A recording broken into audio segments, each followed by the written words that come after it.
Hello, everyone. Welcome to another episode of Career Conversations with Oyin Hospi. This is a self-help and career development podcast that inspires us to fearlessly pursue our dreams and have successful careers. Each episode, we feature me having authentic conversation with established career professionals. They will share their journey, experience, and practical tips with the purpose of impacting and equipping us to improve our personal and professional lives. Joining me today is Aramide Oliyide, a finance controller for the Nigerian business of the biggest computer software company in the world. Aramide was also the overall best graduating student in 2017 from Covenant University, Nigeria. Aramide will be sharing with us a career journey, the secret behind the young and getting it tag I gave her, how she has been able to manage imposter syndrome, and practical tips listeners can follow to build a thriving career. Thank you so much, Aramide, for coming on board. Yes, Linda. Very nice to speak to you. Okay. I'm excited to do this. I've never done anything like this, so hoping to have fun. No, it will be fun. We are just having a conversation. It will be fun. So to dive right into it, first, I know you for about, I think 5 years. Yeah, if I'm not mistaken. I don't even know that you're a scholar. Not even just a scholar, the overall best graduating student in your school year. So I would like to know, were you the smarty with no social life, or do you still manage to hang out with friends?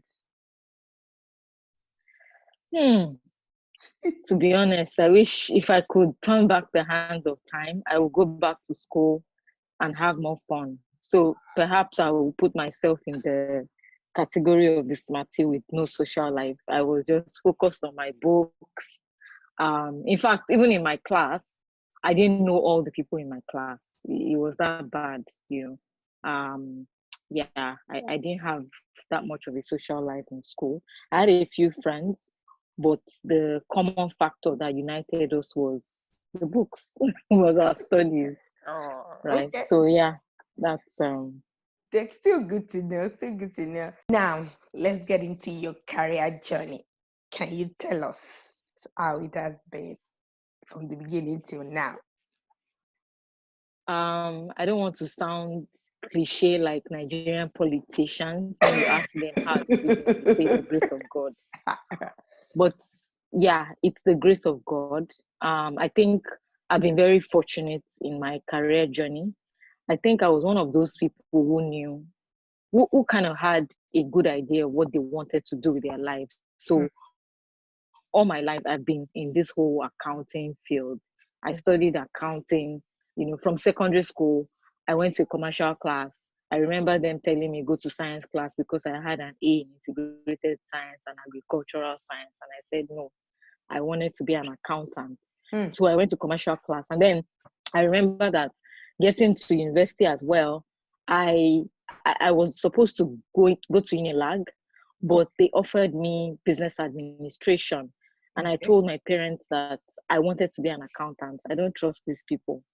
And Covenant University came along, and I took the exams, I did the interviews, and I passed. And, after school, to be honest, I didn't go to Covenant University wanting to be an A grade student or anything. I just wanted to do well. 2-1 was my focus, to be honest. Once I come out with 2-1, at least I'll have an opportunity to write exams and to get jobs, But I'll say I put in the work. I'm not trying to undermine the place of hard work. I put in the work and I came out best graduating student. So I started my career in banking. But I was working with Oceanic Bank during my NYC. And all along I knew that I couldn't do banking. I knew that if I wanted to do banking, it had to be treasury or financial control, not marketing as I was doing. So while at the bank, I started my ICANN exams, and I really actively started to look at professional accounting firms because back in school, a lot of our lecturers told us, if you want to really do this accounting thing, you have to start in an accounting firm. So I took the test for KPMG and I got in. And I was very fortunate. I had good mentors, I had good managers, I was placed on great audits. And, sometime in 2011, I was privileged to be selected for an international rotation program that took me to KPMG in Orange County, California for about 18 months. Wow. Yeah. Yeah. I thank God for that. That journey wasn't very smooth, to be honest. I went to the US with I'm top I'm top 3 in my sets in With your KPMG shoulder Nigeria. high. With my shoulder high, honestly. And Yankee humbled me because the way they work was very different from the way we work in Nigeria. They're more, I won't say they're more slow paced, but they're more, it was different. It was different. And I came back to Nigeria after 2 years. And I couldn't fit in anymore because the way the work was more organized, all these things were properly structured. In Nigeria, from as early as your second year, the way we do things in Nigeria, you're already leading a small client. Meanwhile, in the US, you have to become a senior and all that. And the teams were fully developed. The teams were fully staffed and everything. Unlike in Nigeria on some audits, because there's scarcity of human resource, the teams are not fully staffed. You have a manager and then you have a second year associate. The training in Nigeria is more intense, basically. So after going to the US to enjoy for 2 years, I came back to Nigeria and I just couldn't cope. It was very difficult for me. The expectations were very high and I was just crumbling under those expectations. It was a time of my life that was very difficult. And so I lost 1 year. I lost 1 year. I was supposed to make manager and I didn't make manager because I wasn't pulling my weight on some of the audits that I was leading. And so I had to do 1 more year, right, as an assistant manager. And at that point, someone reached out to me, one of my mentors, when I first joined the firm, reached out to me and told me that there was this multinational that was recruiting for a finance controller. And, I remember that I doubted myself. I told him I didn't think I could take on the role, but he encouraged me and he gave me a chance. And as God will have it, I went for the interview and I had it was, in fact, before I got back to the office, they had messaged me to say they were giving me the job and they were offering me the role, So back there, it was a new company. It was a startup company, and so I had the opportunity to put my hands in a lot of things. I had a boss that trusted me with tasks, and it was an amazing time in my career. It was the beginning of my transition into industry. Professional accounting is kind of regimented, but this gave me more opportunities to dabble into various aspects of finance. It was a small company, so I was doing treasury, I was doing financial reporting, I was doing budgeting and forecasting. I was doing everything. And after a while, I won't say I planned to make the next move. I just wanted more. I felt that I had outgrown the small job function company. that I was I've doing. already, you feel like I put structure in this place. It's time to move on. Exactly.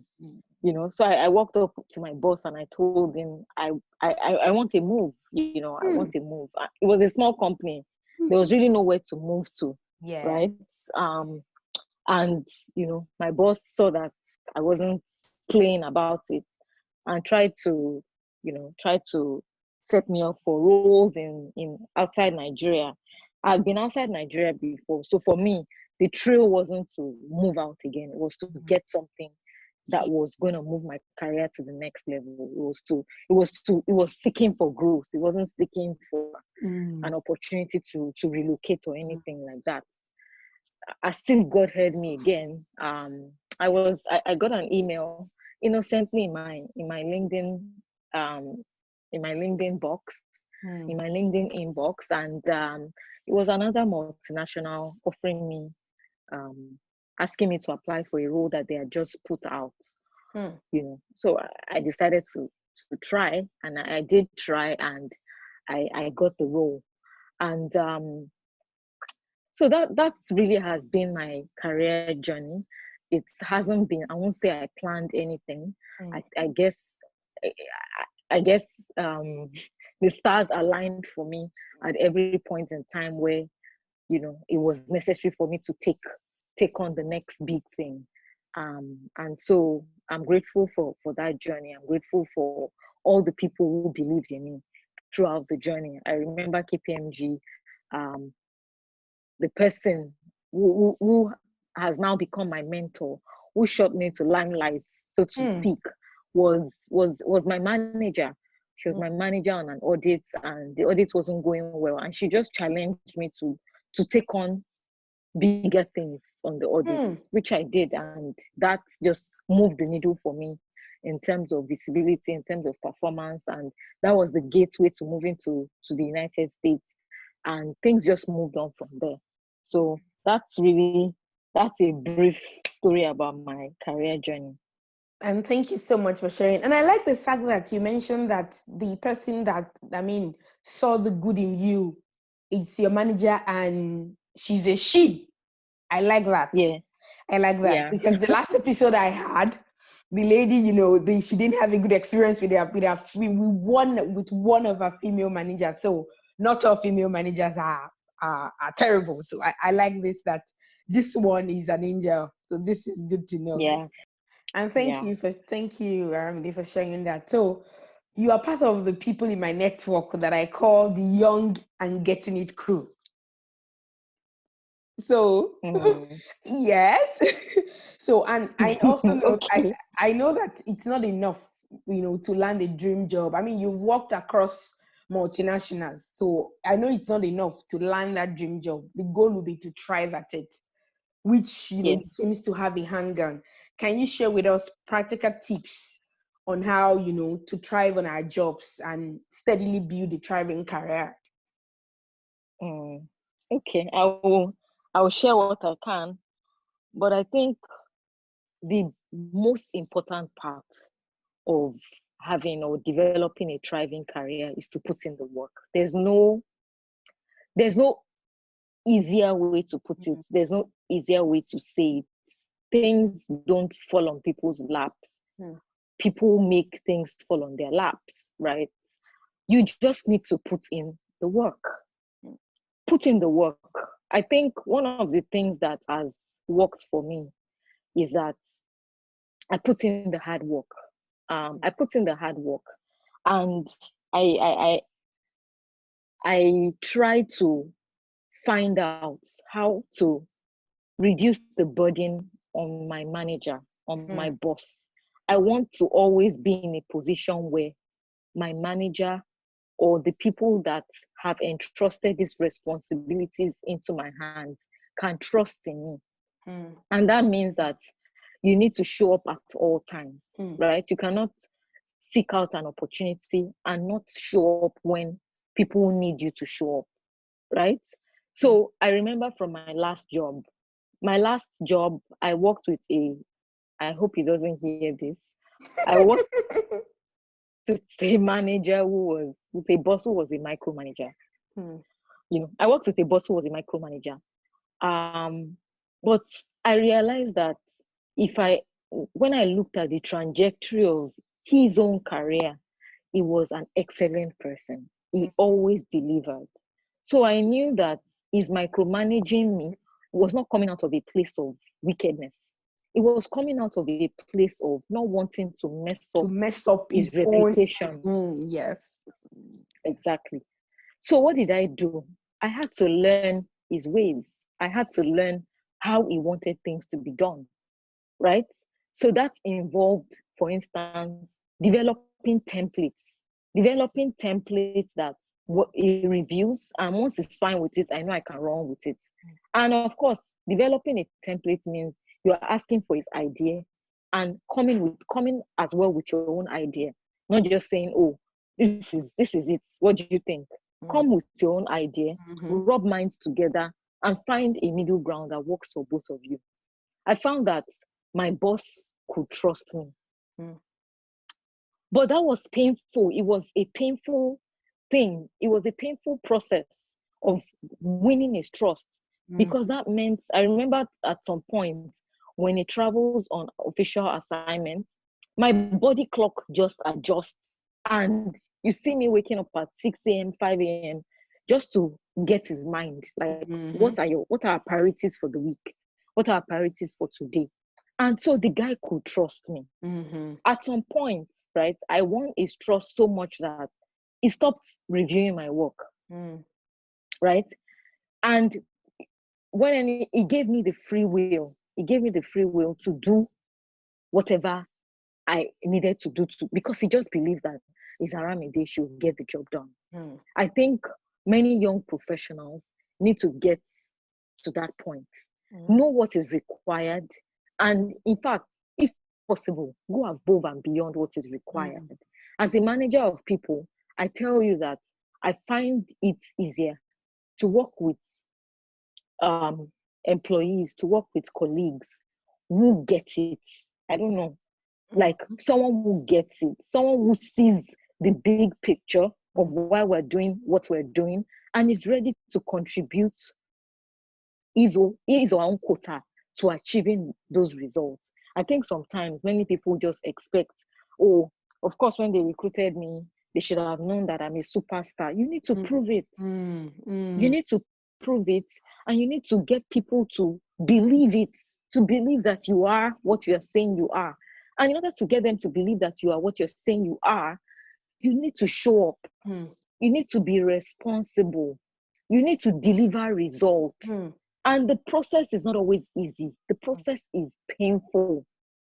It's a painful process, and I find that it's always worked for me. I end up leaving jobs, right? Making mentors out of my ex-bosses. And the bridge, never burning the bridge. The bridge remains there. We become friends, we become professional colleagues, and it evolves into a mentor-mentee relationship. And I think once you can build that trust, the sky will be your starting point. So these are some of the things that have worked for me. Positioning myself for my career, to be honest, I just knew that I always wanted to work with multinationals. Multinationals, they always have a set rules, set policies, set processes. They allow you take initiative. Yeah. So that one, like if I interview with a Nigerian company, it's just to boost my confidence and to kind of like benchmark myself, to see what's happening out there in the industry. But other than that, I would say that's really the one of the things that I really set out to do, to work with multinationals whose values align with mine. So thank you. Yeah. Thank you so much for sharing all that. So you are currently the finance controller of the Nigerian market for the biggest computer software company in the world. I mean, some people don't get that kind of title until much, much later in their career. What sort of feeling comes with that? Responsibility. As we even called it now, my heart skips a bit, I mean, initially you get into the euphoria, you're excited, and you're excited about the role and all the possibilities that come with it. But honestly, behind all of that is the feeling of responsibility. When someone entrusts such a huge task to you, the onus is on you to deliver. You don't want to be the one that in your time things got messed up. You don't want to be the one that in your time things happened, because posterity will always remember. You know, someone will always say, "Oh, this person that was here before, she was crap." We've had that before, where people say, "Ah, the person who took that role, the person was crap." You know, so yeah, it's a lot of responsibility, a lot of work, a lot of showing up, like I said earlier, a lot of fixing things. In the world of accounting, you're always finding new ways to get things done, even where the proper processes in place. You come in and fix it. You come in and set and put a higher standard, than what you met. So it's a good feeling. I love how it feels on my CV. I love it when I talk to people and I introduce myself. But beneath all that, beneath all the glitz and glam in quotes, is a lot of work. Is a lot of work and a lot of responsibility. Being in a multinational that is as diverse as where I am, working with people all over the world, you need to develop a lot of interpersonal skills. You need to build relationships. You're in Nigeria, and a lot of the work that we do is mostly remote, is done mostly remotely. So you're in Nigeria, and you're having to converse with people in the US, you're having to converse with people in India, having to converse with people all over the world, and people want to come and do business in Nigeria, and you're the go-to person who they're asking all these questions. It means that you need to be abreast of what's happening. You can't just focus on this is my job description, and just this is all I'm supposed to, this is all I'm going to focus on. You need to read wide. You need to be aware of what's happening. There's a lot of things happening right now in Nigeria. There are new policies, new regulations coming up, coming up almost on a monthly basis, sometimes weekly clarifications by FIRS. You need to be on top of issues. You need to be able to advise, so it's not so much about the crossing of the legs. And I was telling someone the other day, I said, we always felt that as we grow in our career, we always had this mentality growing up that as we progress in our career, all we're doing is signing checks and and just signing documents and signing contracts. They lie. There's a lot of work. You're advising. You are a steward for company assets. Company cash, company resources, and a lot of people are looking up to you. So it's a lot of responsibility not to fail all the many people looking up to you and trusting your judgment. So again, I'm thankful. It's been a lot of learning, lots of learning and unlearning, and lots of growth as well. So yeah, thank you. So that's thank you. And some of your answers sort of tie to my next question, which is you are young, you have this big responsibility. Do you sometimes feel the imposter syndrome effects? And if yes, how do you deal with it? I always feel the imposter syndrome. I don't think that you ever get to a point, I don't know, but I personally don't think that you ever get to a point in your life or in your career where you feel like I'm all that. Especially if you're a person of if you're very focused on growth. There's always something new. There's always new grounds to be conquered. There's always new things to learn. There's always, I remember one day my CFO of Africa just called me early in the morning, like 7 a.m., sent me a message and said, "Oh, Aramide, I want to talk to you. I hope it's not too early." It was calling from Dubai. And he needed me to advise him on this whole FX challenge. Where do he was just asking for my opinion. Where do I see this whole FX thing going? How do I think it's going to affect us and our business? And I just felt like, oh my God, why is he asking me this? Like, and of course, I had some of the answers at that time.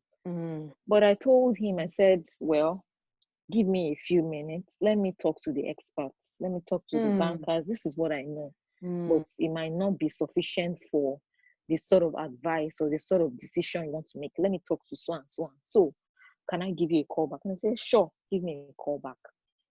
So every time I feel like I can't do it, I just do it. I just do it because you never get to the point where you feel completely satisfied and you're like, yes, I am up to it. There'll always be one small voice telling you, are you sure? Are you sure? This thing you're saying, are you sure? But you just need to show up. You just need to get at it and believe that and give it your best. One of the things I'm learning is say yes where you can. Say yes. You will make some mistakes. It might not be perfect, but it will give you an opportunity to do it better the next time. So if you decide not to show up, if you decide not to get at it, or you decide, oh, I'm too small for this, I'm not good enough, you will never actually even know if you are able to deliver. You will not know. You'll never be aware of what your strengths are, what you can do and what you can't do. So these days, because it's something I still deal with, I just tell myself, still go for it. Show up, give it your best, And sometimes I remember my past results. I think sometimes we feel like some results are too high or something are too high for us to scale. Hello, if you were able to do it last time, you can surely do it again this time. Many times the new challenge is just a bit bigger than the old challenge that you faced.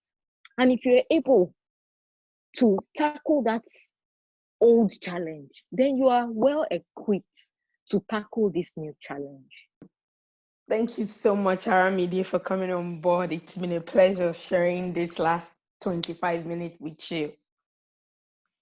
Thank you, Oyinda, for getting me to do this after am I running away and postponing. Exactly. Thank you.